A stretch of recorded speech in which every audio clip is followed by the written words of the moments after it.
You have seen the godly archons, the towering giant kings, and a whole bunch of animal people clad in armor and set on world conquest. But now, you must prepare for the coming of darkness and long, sharp fangs. Because the Age of Wonders 4 Thrones of Blood DLC brings powerful and conniving vampire lords to the realm of Athla.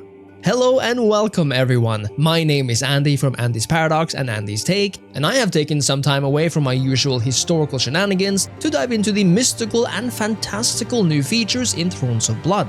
So put on your best clip-on canines, your deepest crimson overcoat, and let's talk about three of the biggest aspects in this update, namely the new ruler type, new tomes, and the Sunless Lands. With the vampiric influence of Thrones of Blood comes a brand new ruler type, the Elder Vampires. Shrouded in both Chaos and Shadow affinity, the Elder Vampires are, at least by default, evil-type characters who thrive on the suffering and enslavement of not just their enemies, but also their own people, turning new generals into obeying vampires themselves, or by using thralls in demonic ritual spells. In many ways, it's not unfair to call the Elder Vampires something of an antithesis to the Architect culture from the last DLC, if nothing else due to the contrast between light and dark.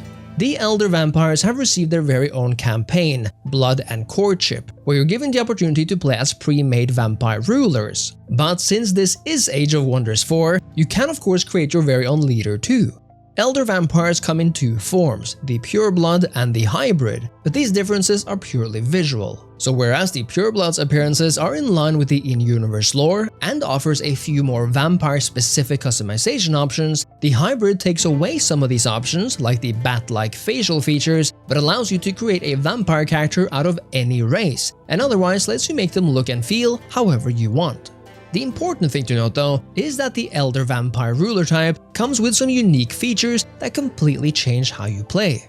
Even though Elder Vampires don't have to worry about poison or disease due to your innate immunity, you do have to worry about sunlight. This means that if you're not either in an underground, gloom, or sunless terrain, you not only will not regenerate health, you'll become much weaker in combat. On the other hand, while other races suffer in Sunless Lands, vampire factions are immune to their penalties to city stability and morale, meaning that if you manage to spread or take advantage of the darkness, you're going to have a massive advantage.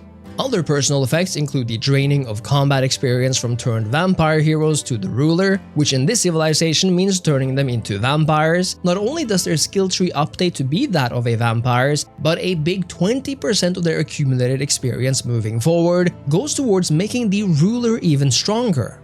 This means that even though you're still able to field experienced heroes, they will on average be somewhat weaker than their opponents, contrary to the Elder Vampires themselves of course, who are poised to become one of the strongest faction rulers in the game.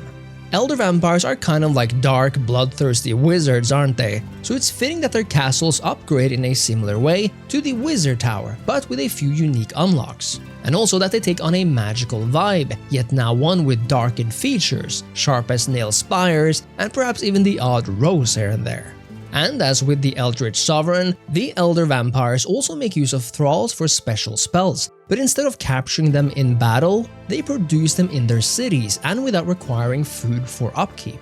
And lastly for this video, the Elder Vampire skill tree is of course unique in its own way, being all about finding the best way to drain the blood of your enemies and to deliver damaging debuffs that make their lives harder over time. For immersion reasons, one of my favorite skills has to be Mist Away, which allows you a chance of second life once per battle if your hero's hit points reach 0. All of these features make the Elder Vampires unique then, while also being reminiscent of other dark magic rulers in the game. Accompanying these new rulers are all new tomes, the magic and spell foundations of Age of Wonders 4, and which complement the vampire skills. You see, the spells within these tomes, beginning with the Tier 1 Tome of the Blood Rite, allow you to become one of the most unpredictable and deadly factions in the game.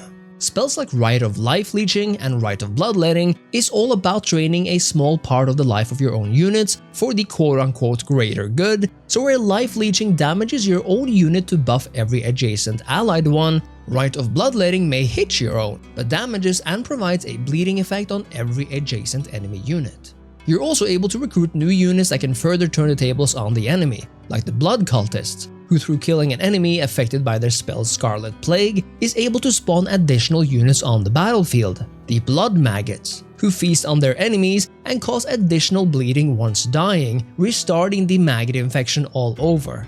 The further down the tome list we go, it's clear that the vampires rely on defeating the enemy through tormenting their enemies with morale debuffs in the Tier 3 Tome of Torment, or unleashing the full potential of blood magic and vampirism in the Tier 4 Tome of the Crimson Reign, where you can even summon powerful Blood Exarch special units who will stop at nothing. As such, the Tomes of the Vampires often focus on sacrificing some of your own health and turning it into power or curses for allies and foes respectively, and rely on harassing the enemy with damaging and demoralizing status effects. This makes the Elder Vampires extremely unpredictable, and your enemies will have no idea what's coming for them. Finally, and as we've briefly touched upon, Sunless Lands is a new biome feature in Thrones of Blood and is crucial for our Elder Vampires, as it allows them to roam free without taking sun damage. And while Sunless comes with many detrimental effects to humans and other alive factions, for example, like less stability, slower health regeneration and healing, Elder Vampires are immune to these negative effects.